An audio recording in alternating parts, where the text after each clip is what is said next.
Hello, my dear passionate learners. Welcome back to another exciting class with Sapphire Academy.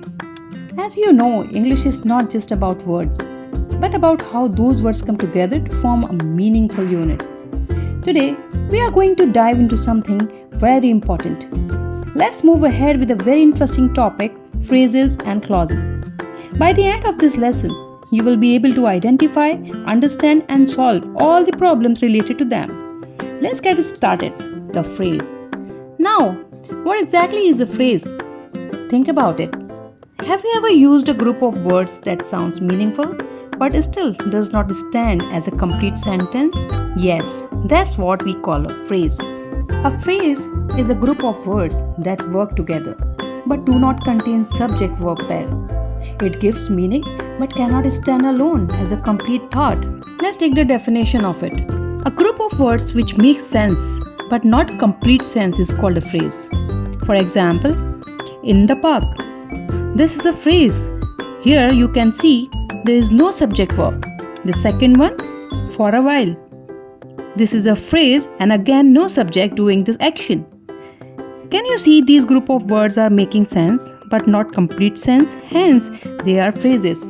If I just say in the park, you will immediately ask me, what happened in the park, right? That's why a phrase is incomplete. In the following sentences, the group of words in italics are phrases. Have a look. The sun rises in the east. He ran at a good speed. The house made of wood looks beautiful. Now, let's move a step ahead with the clause. A clause is also a group of words, but here is the twist. It does have a subject and a verb. Let's take the definition of it. A group of words which forms a part of a sentence and contains a subject and a predicate is called a clause. Basically, there are two types of clauses, independent clause and dependent clause. Independent clause is a complete thought. For example, I enjoy reading. And dependent clause cannot stand alone.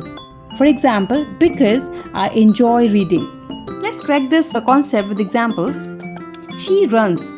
Why is it a clause? She is a subject that tells us who the sentence is about. Verb or predicate is runs, which tells us what is doing. Together they form a complete idea. If you read just she runs, it makes sense on its own. You don't need more information. Therefore, it is an independent clause. It is also called the main clause. Dear learners, always check, does the group of words have a subject and the verb? If yes, that's a clause. Now ask, can it stand alone? If yes, it is an independent clause. Now let's take the another example. When she runs fast. Why is it also a clause? Here, subject is she and the verb runs. So, yes, it is a clause because subject and verb are present here. But does it give a complete meaning? If the answer is no, if I only say when she runs fast, you will naturally wait for me to complete the thought. It leaves a question in your mind, what happens when she runs fast? That's why it is a dependent clause, also called a subordinate clause. It cannot stand alone. It needs another clause to complete the meaning. Let's check out the complete version of this sentence.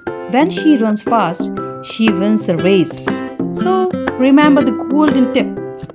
Phrase takes no subject verb. Clause takes subject plus verb. Easy to crack? Right. Alright learners, that's all for today's session.